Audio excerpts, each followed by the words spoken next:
Role of vitamin C. Vitamin सीचा role. Vitamin C is essential for iron absorption. एक गोष्ट, आता iron कशासाठी पाहिजे? हिम मध्ये, प्रोटोफोरफायरिन मध्ये आतमध्ये गेल्यावर का पाहिजे? प्रोटोफोरफायरिन बनल्यानंतर आयरन येऊन बसायला पाहिजे तिथं. म्हणजे आयरन जर तुम्ही खाती असाल बॉडीमध्ये, एखादं लोह्याचं भांडं चाटलंय, आयरन भेटलं, पण ते ऍब्झॉर्ब नाही होणार आहे, ते बॉडीमध्ये ऍब्झॉर्ब नाही होणार आहे. ते ऍब्झॉर्प्शन रेट कोणावर डिपेंड करते? Vitamin C. ठीक आहे, म्हणजे vitamin C is needed for iron absorption. Duodenum मध्ये होते आयरनचं ऑब्झॉर्प्शन. ठीक आहे, तर त्याच्यासाठी काय गरजेचं आहे? Vitamin C. डिफिशियन्सी जर आयरन खाती असाल आणि विटॅमिन सी ची कमी असेल तर हिमोग्लोबिन फॉर्मेशन व्यवस्थित रीतीने होणार नाही. कारण हिमोग्लोबिनसाठी काय पाहिजे? आयरन. आणि आयरनचा भाऊ कोण आहे? Vitamin C. तर result in iron deficiency anaemia. Question येईल तुमचा, विटॅमिन सी आणि आयरनचा रोल काय? बरं, विटॅमिन सी किंवा आयरन ऍब्झॉर्प्शनसाठी विटॅमिन सी पाहिजे. खाली पोटाने खाल्ल्यावर, खाली पोटात जर आयरन जर घेतलं सप्लिमेंट तर लवकर ऍब्झॉर्ब होते. हे पण एक गोष्ट खरी आहे. Vitamin C citrus rich food. Vitamin म्हणजे ऍब्झॉर्प्शनचा रेट. आयरन खाताय सप्लिमेंट तर सोबत सोबत आंबा खा, संत्र खा, त्याच्यात काय? Vitamin C. त्याच्यामुळे काय होईल? त्या आयरनचं ऍब्झॉर्प्शन फास्टर होईल. समजले? किंवा उपाशी पोटी खाल्ल्यावर आयरनचं सप्लिमेंट, तेव्हा सुद्धा आयरनचं ऍब्झॉर्प्शन फास्टर रेटने होते. आणि आयरनचं ऍब्झॉर्प्शन कशासाठी पाहिजे? हिम फॉर्मेशनसाठी. ठीक आहे. सगळ्यात पहिला जो डिसऑर्डर आहे थॅलेसेमिया. महत्वाचे क्वेश्चन्स याच्यावरून पहा. थॅलेसेमिया मी मगाशीच सांगितलं, हिमोग्लोबिन, प्रोटोफोरफायरिन, आयरन, मग काय होते? ग्लोबिन चेन अटॅच होते. एक कंप्लीट एचबी केव्हा बनते? जेव्हा 4 एचबी मोनोमर जुडन तेव्हा. तर 4 एचबी मोनोमर म्हणजे काय? 4 ग्लोबिन चेन पाहिजे. ठीक आहे, 4 ग्लोबिन चेन मध्ये 2 कॉमन असते प्रत्येकात. त्या कोणत्या? Alpha chain. आणि 2 अल्फा सोबत 2 बीटा असेल तर त्याला काय म्हणतो मी? एचबी ए. 2 अल्फा सोबत 2 डेल्टा असेल तर त्याला काय म्हणतो मी? एचबी ए 2. मग 2 अल्फा सोबत 2 गॅमा असेल तर त्याला काय म्हणतो मी? HB F. तर thalassaemia is a disorder of that globulin chains.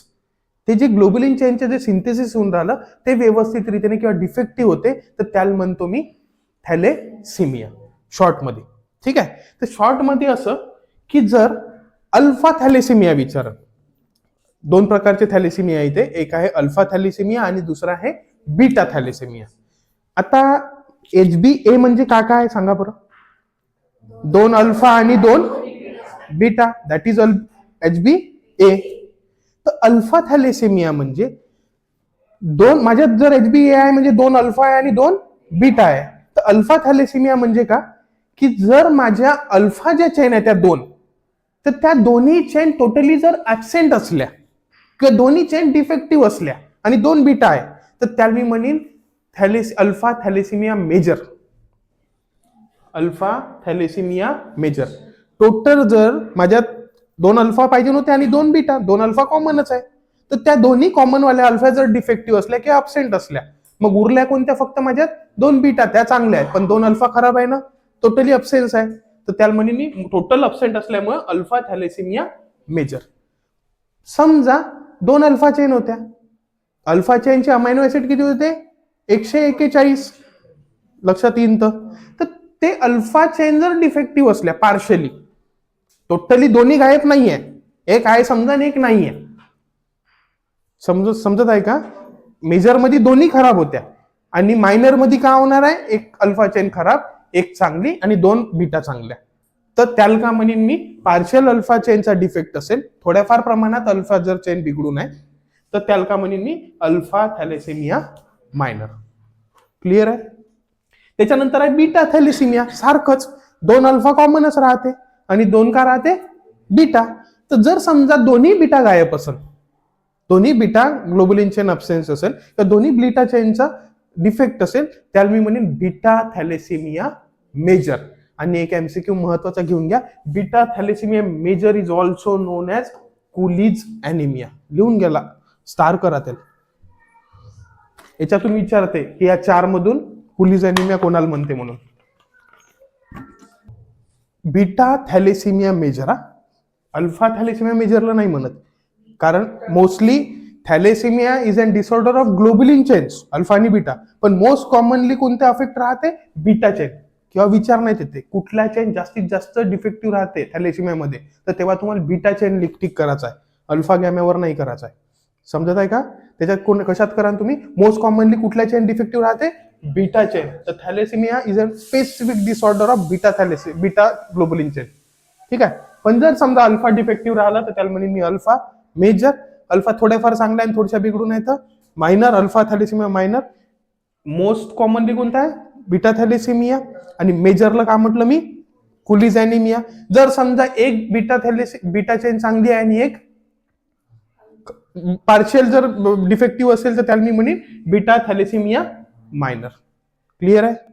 Diagnosis वरून क्वेश्चन येते याच्या. डायग्नोसिस कशा रीतीने करा? तर स्पेसिफिक कन्फर्मेटरी डायग्नोसिस जे करतो आपण ते आहे डीएनए अनालिसिस आणि HB इलेक्ट्रोफोरेसिस. हे स्टार मार्क करा. कन्फर्मेटरी टेस्ट जी आहे डायग्नोसिस साठी की कशा रीतीने तुम्हाला समजन की बीटा आहे की अल्फा आहे किंवा थॅलेसिमिया आहे, तर त्याच्यासाठी तुम्हाला डायरेक्ट डीएनए पाहायला लागेल. त्या डीएनए मध्ये त्या HBचे तुम्हाला चेन पाहायला लागेल कसे आहे, त्या 41 अमिनो ऍसिड आहे का नाही, बीटामध्ये 146 अमिनो ऍसिड्स आहे की नाही प्रेझेंट, किंवा त्याचा स्ट्रक्चर कशा रीतीचा आहे, तर ते कशा समजन? डीएनए अनालिसिस किंवा HB इलेक्ट्रोफोरेसिस. HB इलेक्ट्रोफोरेसिस मध्ये सिम्पली सॅम्पल घेतो. सॅम्पल घेतल्यानंतर एक ग्लू लाईक सबस्टन्स सोडल्या जाते आणि त्या स्लाइडवर जे आहे लाईट इलेक्ट्रिकल करंट सोडल्या जाते. ठीक आहे. आणि करंट सोडल्यानंतर आपल्या भाषेत सांगतो आहे तसंच, तर ते स्मॉल करंट जेव्हा सोडण्यात येईल त्या स्लाइडवर, तर ते जे स्लाइड मधले HB आणि ह्युमॅनिक जे ग्लोबिन चेन्स आहे, तर ग्लोबिन चेन सेपरेट होऊन जाईल. आणि ग्लोबिन चेन सेपरेट झाल्या डायरेक्टली समजून जाईल तुम्हाला की हे कुठल्या आहे बा, डिफेक्ट कुठल्या चेन मध्ये आहे. समजलं? That is HB electrophoresis. Clear झालं? महत्वाचं आहे याच्यात beta thalassaemia major, it is also known as Cooley's anaemia. Diagnosis साठी काय?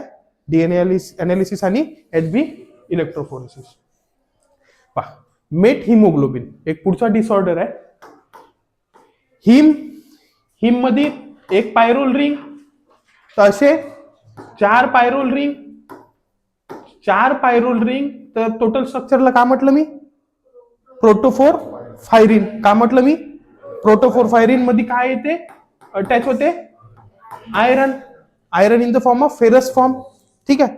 पण जर हे आयरन फेरिक फॉर्म मध्ये जॉईन झालं, जर समजा Fe2+ पाहिजे, पण हे जर आयरन Fe3+ किंवा फेरिक फॉर्म मध्ये जॉईन झालं, तर त्याला म्हणतो मी मेट हिमोग्लोबिन.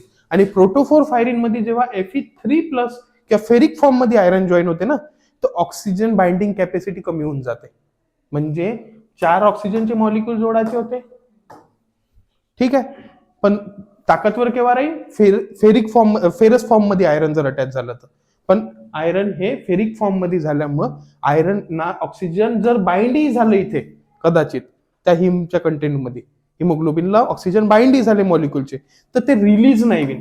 सेल जवळ जेव्हा जाईल ना, हा जेव्हा हिमोग्लोबिन सेल जवळ जेव्हा जाईल, तर त्याला ते ऑक्सिजन द्यावं लागेल त्या सेलला, तर तो निघेलच नाही. ऑक्सिजन जे आहे त्या हिमोग्लोबिन पासून रिलीजच नाही होईल.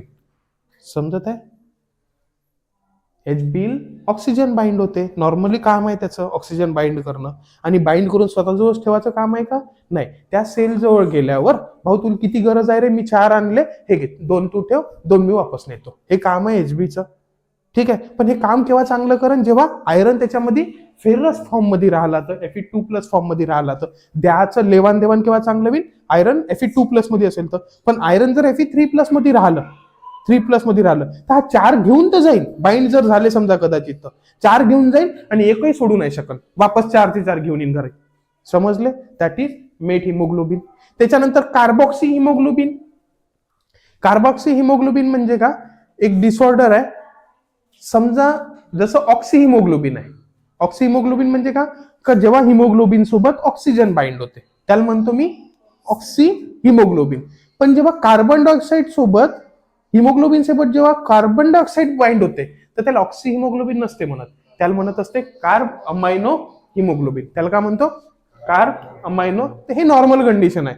तर हिमोग्लोबिन सोबत काय अटॅच झालं पाहिजे, ऑक्सिजन आणि नंतर कार्बन डायऑक्साईड, कारण कार्बन डायऑक्साईड नंतर बाहेरही सोडायचं आहे त्या टिश्यू पासून घेऊन, बरोबर. तर नॉर्मली काय अटॅच होते, कार्बन डायऑक्साईड, आणि कार्बन डायऑक्साईड सोबत जेव्हा एचबी बॉइंड होते तर त्याला म्हणतो मी कार्ब अमायनो हिमोग्लोबिन. पण जर त्या ठिकाणी कार्बन मोनॉक्साईड बाइंड झाला, हिमोग्लोबिनला जर कार्बन मोनॉक्साईड बाइंड झाला तर त्याला म्हणेन मी कार्बॉक्सी हिमोग्लोबिन. आणि तेच प्रकारे जर कार्बॉक्सी हिमोग्लोबिन असेल म्हणजे एचबी सोबत का बाइंड आहे आता, कार्बन मोनोऑक्साईड, तर जेव्हा तो एक्सक्रिशन साठी जाईल बाहेर काढासाठी तर तो सुटेनच नाही हिमोग्लोबिन सोबत, आणि कार्बन डायऑक्साईड चिपकूनच आहे, तर ऑक्सिजन साठी जागा राहिली का, किंवा तो एक्सक्रिटच नाही होत आहे तर पुढचे घेता येईल का त्याला, म्हणून त्याला का म्हणतो मी कार्बॉक्सी हिमोग्लोबिन. समजले का कन्सेप्ट.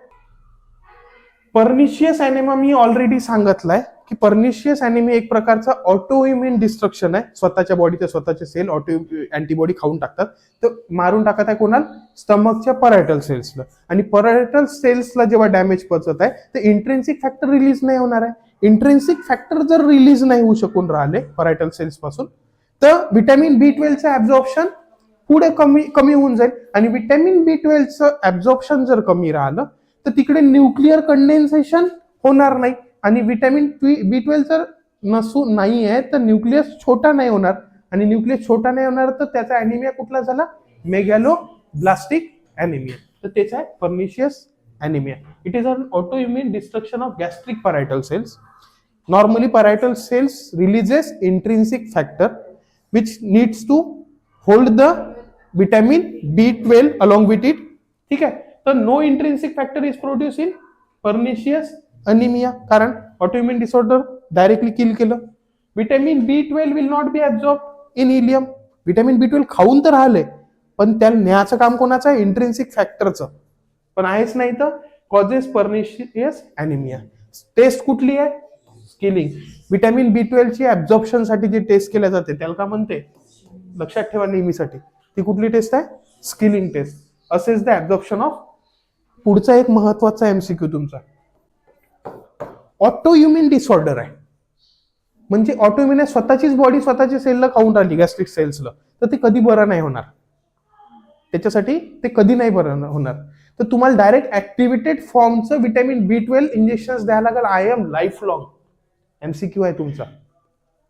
जर पर्निशियस ॲनिमिया असेल, IM बी देतो आपण याच्यात, IM देतो त्या पेशंटला. तर नर्सिंग रिस्पॉन्सिबिलिटी विचारली आहे का क्वेश्चन मध्ये, तर या ठिकाणी पर्निशियस ॲनिमिया मध्ये नर्सिंग रिस्पॉन्सिबिलिटी का बनते, giving life long vitamin B12 injections in case of pernicious anaemia.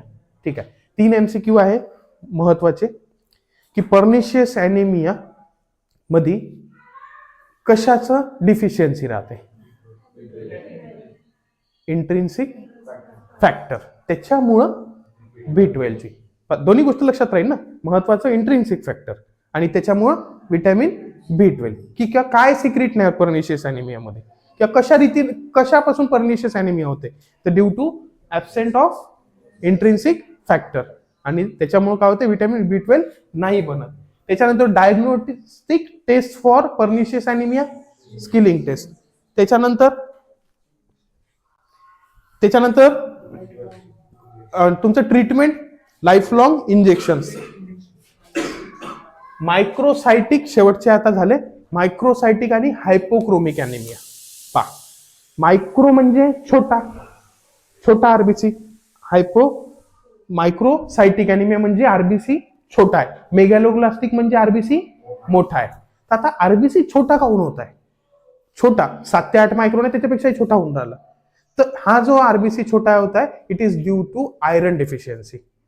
जर समजा आयरन फेरस फॉर्म मध्येच आहे Fe2+, पण बॉडीमध्ये व्हिटॅमिन सी नाही खाऊन राहिले तुम्ही, आणि आयरन घेऊन राहिले, तर आयरन घेऊन राहिले व्हिटॅमिन सी नाही घेऊन राहिले, तर आयरन ऍब्झॉर्ब होणार आहे का, ऍब्झॉर्ब नाही होणार आहे. तर त्या बोन मॅरो मध्ये जाऊन इरेथ्रोपोइसिस प्रोसेसच्या वेळेस तिथं प्रोटोफोरफायरिन जेव्हा बनत असेल तर तिथे जाऊन आयरन स्टक होणार आहे का, नाही. तर मग हिम मध्ये आयरनच नाहीये, हिम मध्ये आरबीसीचं प्रोसेस व्यवस्थित होऊन राहिली, पण त्या हिम मध्ये काय आयरनच नाहीये. हिमोग्लोबिन मध्ये ग्लोबिन आहे, प्रोटीन चेन्स आहे, आणि प्रोटोफोरफायरिन पण आहे, पण त्याच्यातलं आयरनच नाहीये, त्याच्यात खूप कमी प्रमाणात आहे.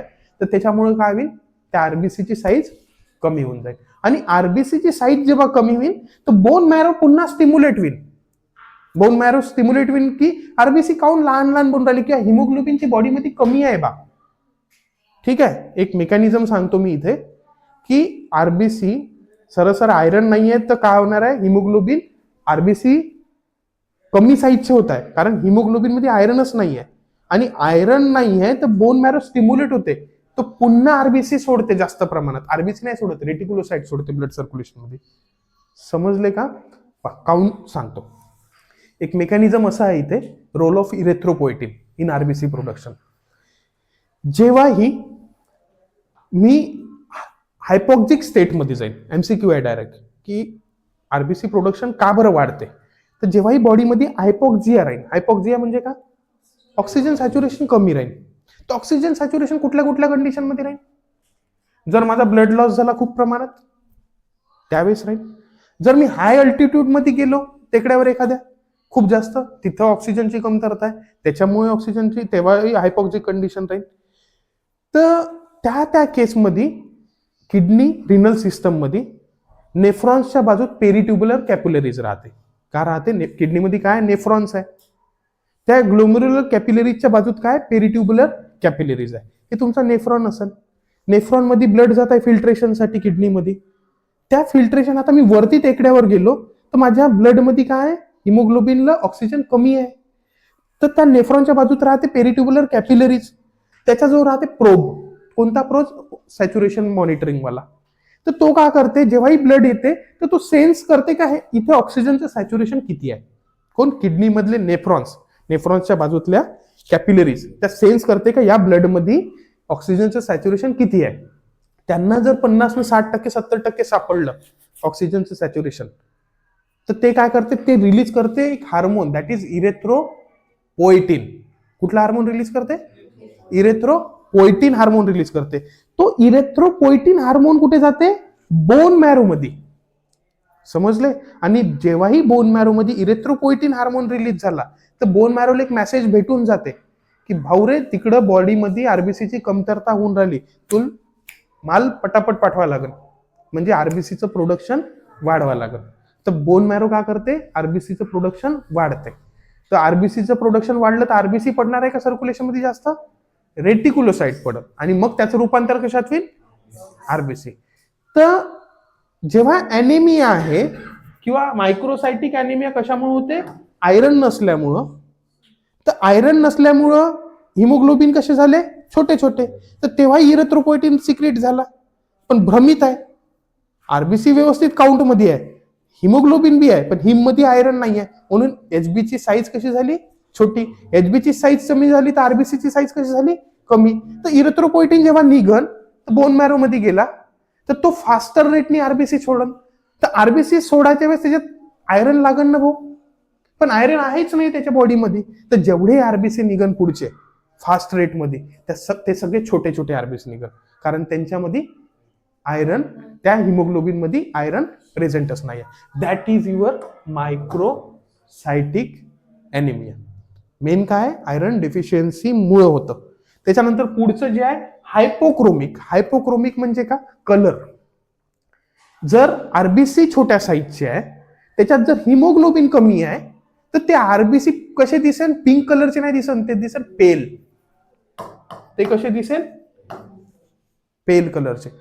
समजले? तर पेल कलरचे RBC due to less size, म्हणजे मायक्रोसायटिक ॲनेमियामुळं हायपोक्रोमिक ॲनेमिया होतो. छोटे आरबीसी आहे, त्याच्यात एचबी कमी आहे. एचबी कमी असल्यामुळे ते दिसेल कसे? पेल. पेल दिसत आहे म्हणून त्याला का म्हटलं मी? हायपोक्रोमिक ॲनेमिया. समजलं? Most important points. ठीक आहे, एक आहे आयरनशी रिलेटेड आणि विटॅमिन B12 ऑलरेडी डिस्कस केले आहे. Most common cause of anaemia, lack of dietary iron. MCQ आहे तुमचा. ॲनेमियाचा मोस्ट कॉमन कॉज काय? जर तुम्ही अन्नामध्ये आयरन कमी जर खात असाल तर त्याच्यामुळे ॲनेमिया व्हायचे सगळ्यात जास्त चान्सेस आहे. किंवा मोस्ट कॉमन ॲनेमिया कुठला आहे? का बरं होतो? ड्यू टू आयरन जर तुम्ही व्यवस्थित रीतीने खात नाही आहे, लॅक ऑफ डायटरी आयरन. ठीक आहे. Iron absorption improve with vitamin C सांगितलं. Citrus fruit enhances iron absorption.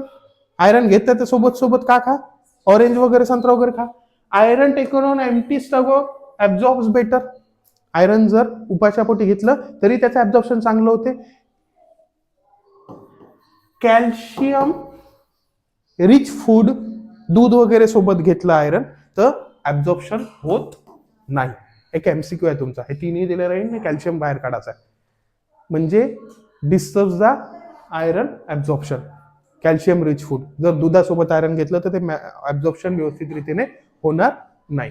ठीक आहे, समजलं. Vitamin B12 sources, rich sources सांगितले, मीठ आणि dairy product. Non vegetarian have lower risk. कशात? मीट मध्ये आहे, तर जे लोक नॉन व्हेजिटेरियन आहे त्यांच्यामध्ये विटॅमिन B12 ची डेफिशियन्सी कधी होणार नाही. ठीक आहे.